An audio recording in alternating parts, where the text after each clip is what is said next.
Oke, assalamualaikum warahmatullahi wabarakatuh. Kembali lagi bersama saya Agung T. Prawoto hanya di Baku TV. Hari ini kita punya segmen baru yaitu segmen Bincang Penulis. Kita ketahui teman-teman, bahwasanya Indonesia memang terpuruk di persoalan minat membaca. Dia ada di nomor 2 paling bawah setelah Botswana dan di atasnya ada Thailand. Namun apakah uniknya dari penerbitan buku yang terjadi di Indonesia itu per 2018 dia produktivitasnya lumayan tinggi, ada 30 ribuan lebih buku yang dicetak per tahun. Nah ini bagaimana bisa fenomena jomplangnya hal tersebut dalam dunia literasi di Indonesia?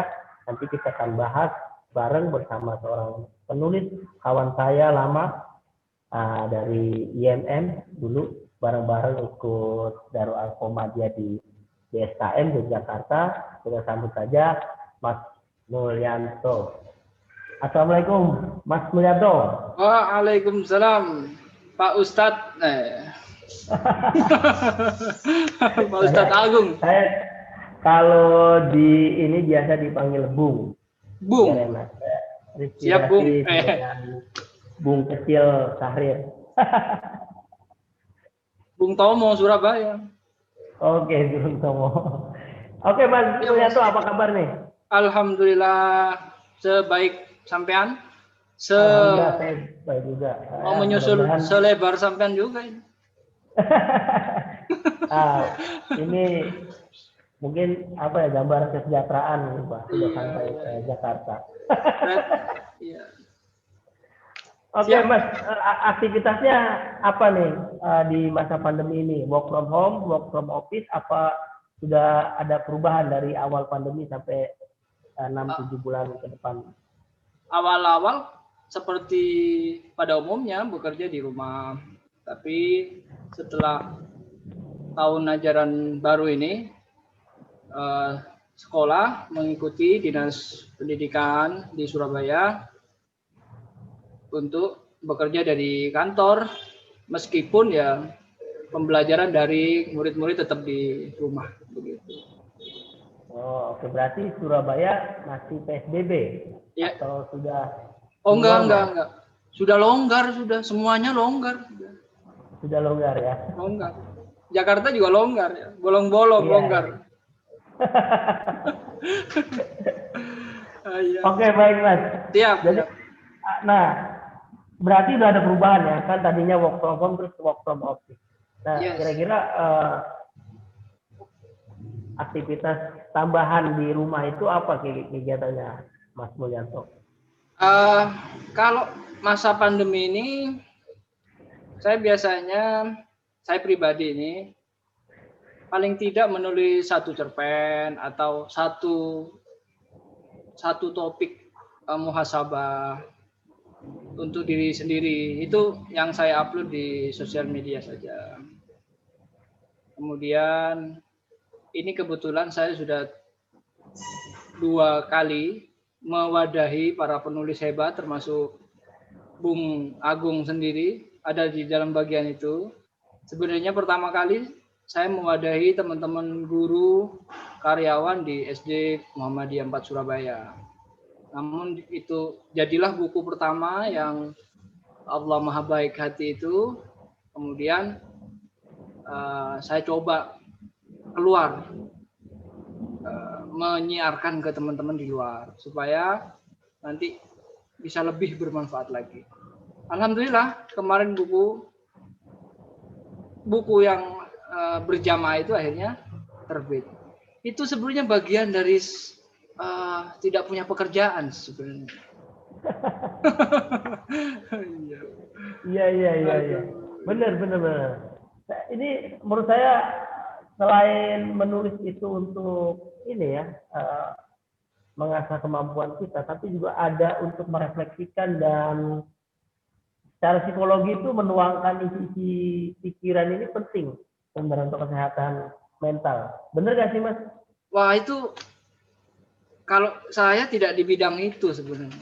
Cuman saya berprinsip Sama seperti naluri lelaki, harus selalu tersalurkan. Kalau enggak, bisa-bisa meledak itu. Oh iya. Iya, Oke, harus oke. disalurkan. Harus, artinya sebenarnya begini. Nulis itu ya untuk diri sendiri juga sebenarnya. Nulis itu kan mengikat ilmu, mengikat hikmah, begitu, pengetahuan. Kalau tidak diikat barangkali kabur. Iya. Ini nih Ali ya, mengikat ilmu dengan menulis. Baik, Mas Mulyanto, menarik sekali ya, dari nganggurnya aja bisa produktif. Ini yang jarang sekali orang lewatkan. Kebanyakan dari kita itu, Mas, melewati pandemi ini ya leha-leha, mungkin merasa longgar waktunya, tapi tidak menemukan ritme, tidak kunjung menemukan ritme untuk meloncat ke produktivitas lain. Nah, ini tips dari Mas Mulyanto, gimana nih bisa tetap produktif di masa pandemi? Produktif dalam artian menulis ya, menulis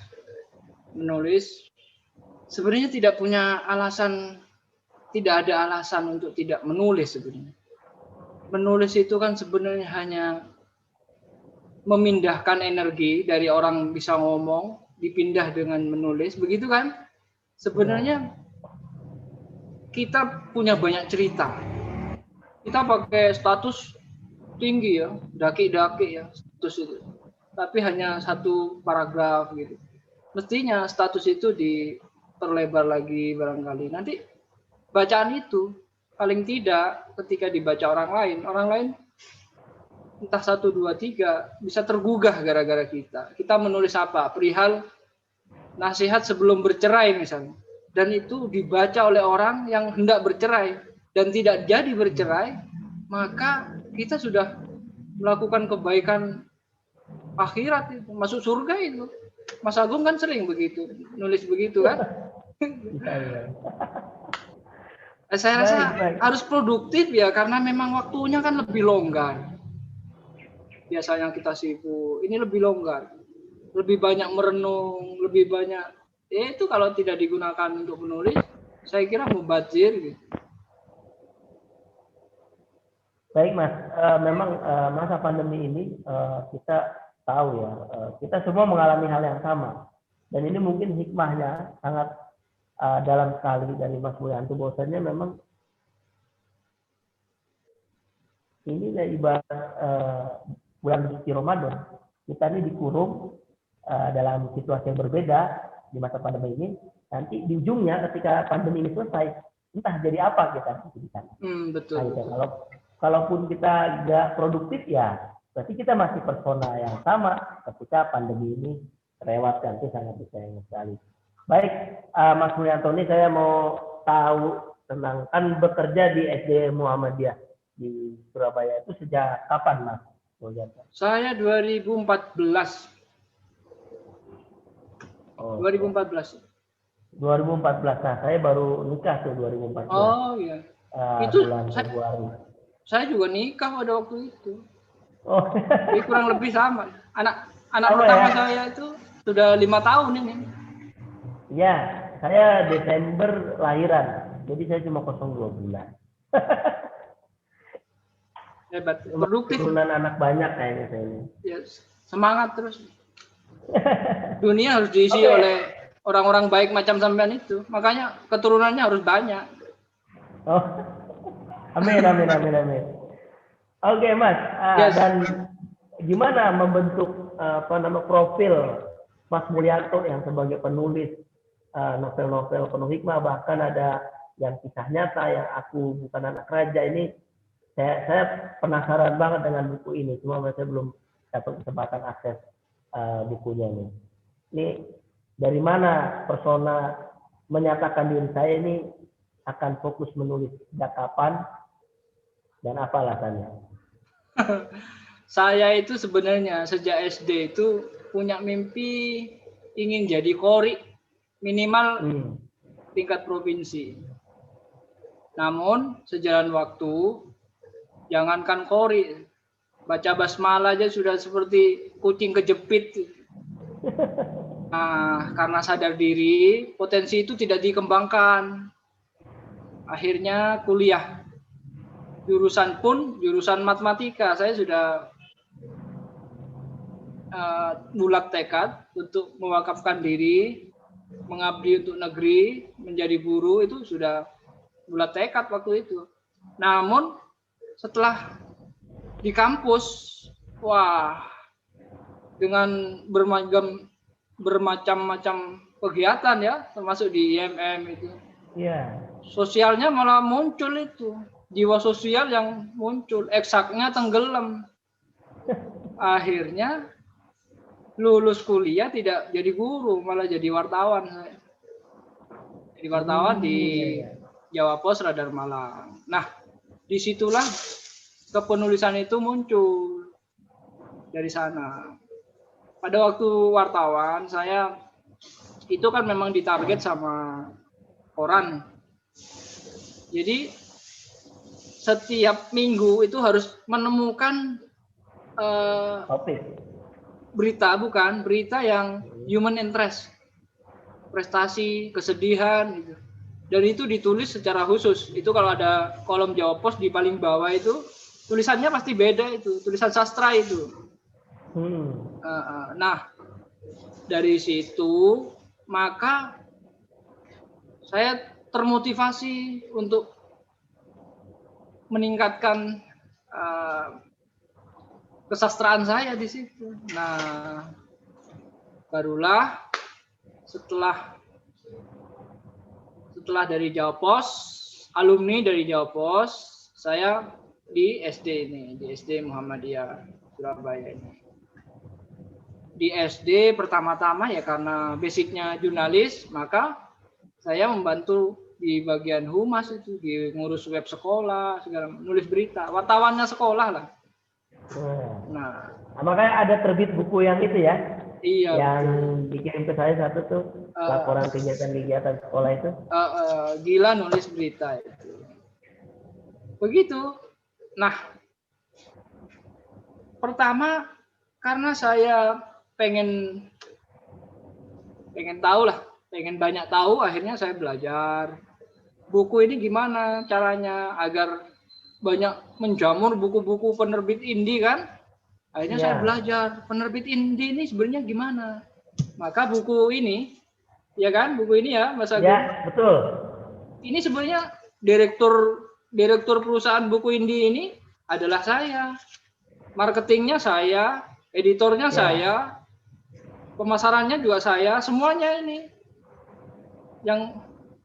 Jadi kalau saya digaji mungkin saya paling kaya nih. Nah, ini pertama kali saya bikin penerbit. Namun penerbitnya masih di naungan sekolah. Saya menghubungi Perpusnas untuk bikin penerbit itu. Kalau lembaga pemerintahan itu nggak usah pakai notaris, nggak ada akte notarisnya. Kalau sekolah itu mungkin pertama kali ini penerbit sekolah SD pertama kali yang resmi legal, ya mungkin penerbit saya ini. Namun akhirnya karena dinilai komersil, penerbit ini tidak boleh. Saya sebenarnya kan sederhana saja. Anak didik eskul menulis saya harus membuat buku. Dan buku itu agar tulisan-tulisan yang anak-anak buat itu agar terbukukan dengan biaya yang tidak mahal dan bisa dijangkau oleh seluruh guru karyawan dan warga SD sekolah kami, maka dibuatlah penerbit itu. Namun sejalan waktu kami menerbitkan kurang lebih 20 buku. Oleh Perpusnas itu tidak boleh dilanjutkan. Penerbit itu karena dinilai komersil. Akhirnya pakailah nama itu. Yang terbaru itu saya pribadi itu yang punya itu. Tapi belum saya daftarkan ini. Hanya pakai yang dari rekanan yang di luar. Tapi tetap saya punya inisiatif. Begitu Mas Agung. Jadi baik luar biasa sekali. perjalanan ke penulisan Mas Mulyanto, berarti basicnya ada wartawan karena sempat terasa menjadi wartawan, kemudian menjadi wartawan sekolah dan mengembangkan di sekolah sendiri. Dan ini udah kembali ke tujuan hidupnya yang sebelumnya nih, mewakafkan diri untuk pendidikan. Sudah ya punya itu. kelas, ini kan kelas Iya. menulis di sekolah. Oke, Mas Mulyanto, nah ini berarti dengan adanya penerbit-penerbit ini kan tentu mempermudah masyarakat untuk mencetak, menerbitkan bukunya secara mandiri. Dan itu punya, apa sih keunggulannya penerbit indie itu, Mas? Mungkin prinsipnya kan setiap tulisan akan menemukan pembacanya, ya kan? Setiap bacaan akan bermanfaat, itu jelas. Maka sekali lagi, buku yang kami terbitkan secara indie itu akan mempercepat tulisan itu, buku itu bertemu dengan pembacanya. Kebetulan pertama kali kami menerbitkan buku itu adalah cerpen-cerpen karya anak-anak SD yang kami himpun, kemudian dijadikan buku, kami terbitkan sendiri.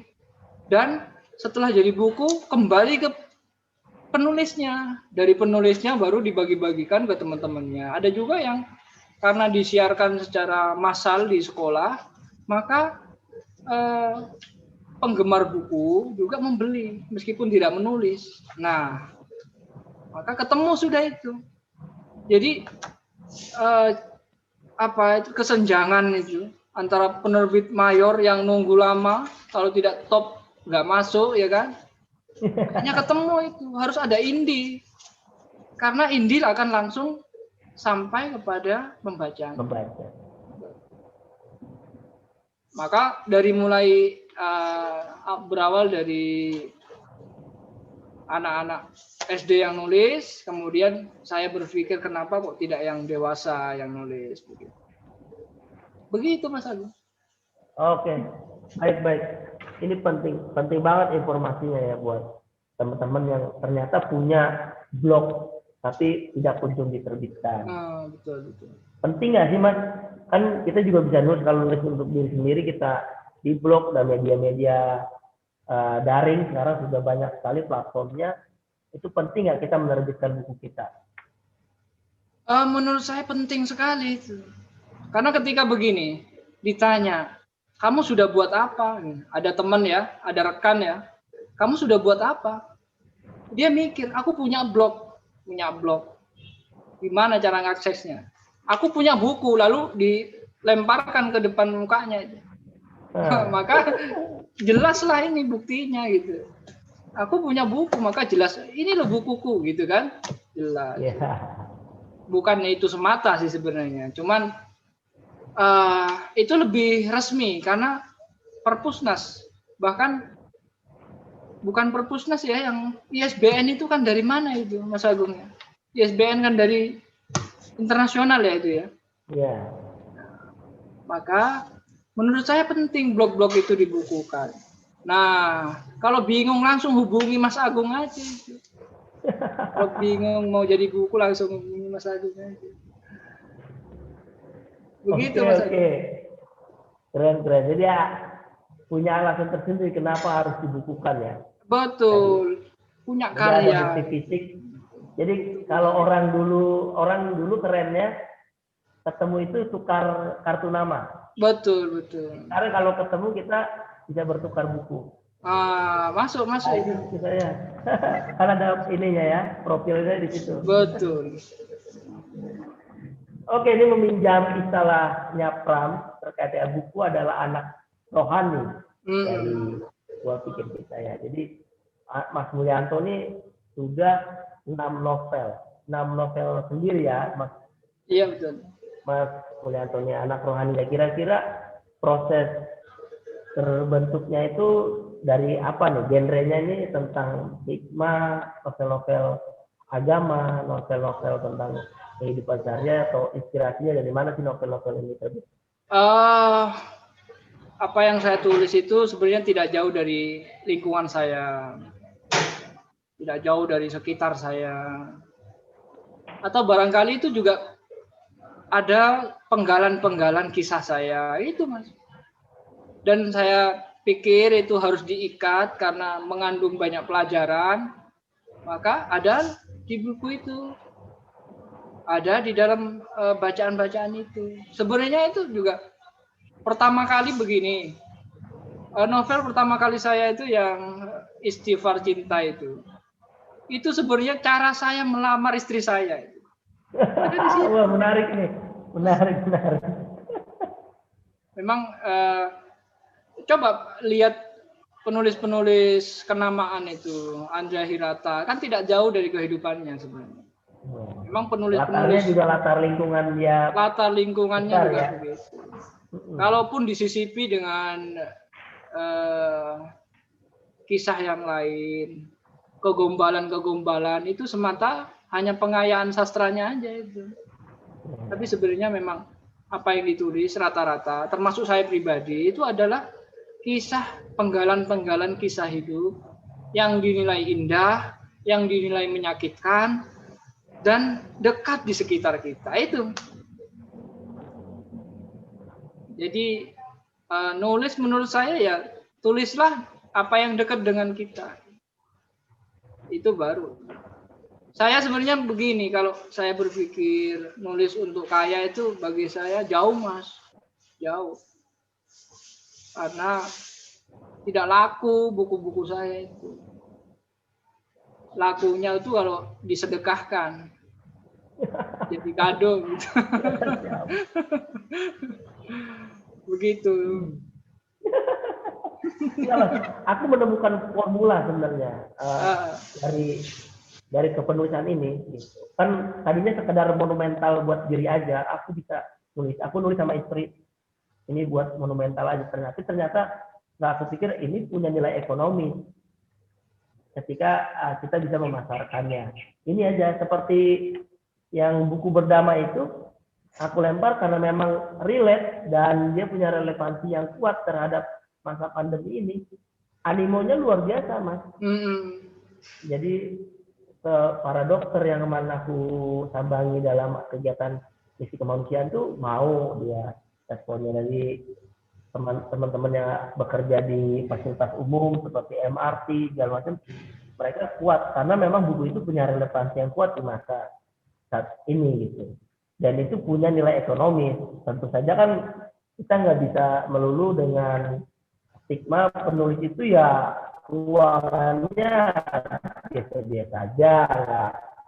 Kita harus bikin stigma baru bahwa penulis itu bisa kaya dan keren. Dengan menulis indie pun kita bisa menghasilkan uang itu. Betul. Sepakat ya Mas? Sepakat. Sebenarnya yang saya sampaikan di awal tadi Mas, bahwa setiap tulisan akan menemukan pembacanya, itulah yang sebenarnya nilai ekonominya mungkin di situ. Lebih cepat itu sampai laku itu. Jadi nulis sendiri, terbitin sendiri, jual sendiri, itu akan cepat sekali. Namun legitimasi itu penting. Sampai diakui oleh Gramedia, Mizan itu penting. Republikan, begitu. Itu ya mungkin legitimasi aja kalau sampai sebagai penulis besar begitu ya, atau penulis yang banyak karyanya begitu, banyak manfaatnya sih sebenarnya yang lebih penting, lebih utama. Oke. Alhamdulillah nanti insya Allah nih beberapa minggu lagi, 1 minggu lah ya, buku Bakul dan Pacul akan segera beredar di dunia. Setelah lahir anak rohani kami yang telah ditestimoni oleh Mas Mulyanto. Waduh. Terima kasih, itu saja luar biasa. Itu kita diterbitkan di Diva Press. Nah, Diva ya? Iya, bakul dan pacul. Nah, tapi memang itu ya prosesnya agak lama. Jadi tadinya kan maunya di bulan bahasa, tapi ya mundur-mundur dikit ke Hari Pahlawan atau Hari Guru 25 November. Luar biasa ya. Oke. Ini saya boleh bertanya nggak nih? Oke, boleh silakan. Tuh, sampean kok keluarga literat betul. Kedua-duanya bisa menulis begitu. Itu kita membuat pressure group, Mas. Ya seperti Mas bilang, lingkungan harus. Nah, maka kalau satu nulis, kalau satunya nggak nulis, itu kayaknya nggak ada pressure. Ayo nulis sampai mana gitu loh. Ah gitu, luar biasa. Jadi kita bikin lingkungan dulu, terus kita harus menulis, jadi kita ada saling mengejar. Ini oke, gitu. Ya, Jadi saya kita juga punya pressure gitu. saya juga latihan ini, istri saya juga saya dorong untuk menulis. Ya. Meneladani Kita Mas bikin Agung. buku double date. Bikin buku berdua maksudnya ya? Iya. Iya, cocok. Maksudnya kita berempat bikin buku nggak apa-apa tuh. Keren tuh. Jadi cover depannya yang punya Mas, saya cover sininya punya saya, kayak model Andre Hirata yang 2 novel itu jadi satu. Ah iya masuk. Bisa. Bisa dibahas. unik. Kalau ketemu orang-orang inspiratif kita Ya. ide yang luar biasa. Jadi tetap pakai terus di baku ke teman-teman. Oke, masuk ke segmen akhir Pak Mulyanto. Jadi kira-kira pesan untuk teman-teman terkait dengan dunia kepenulisan. Bagaimana mengubah orang itu untuk berani menulis menerbitkan.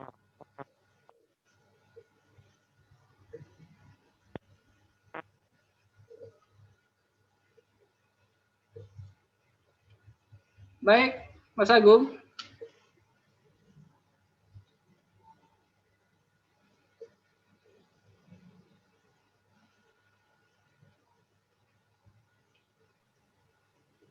Halo Mas Agung.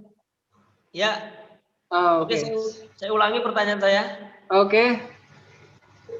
Baik. Jadi di sini kita akan mendengarkan tips dari Mas Mulyanto terkait dengan keberanian, menumbuhkan keberanian kita untuk memulai menulis dan menerbitkan buku kita sendiri. Mas Mulyanto. Baik, jadi menurut saya setiap orang punya cerita, ya. Setiap orang punya kemampuan untuk menuangkan gagasannya, ya. Setiap orang punya potensi untuk bercerita, ya.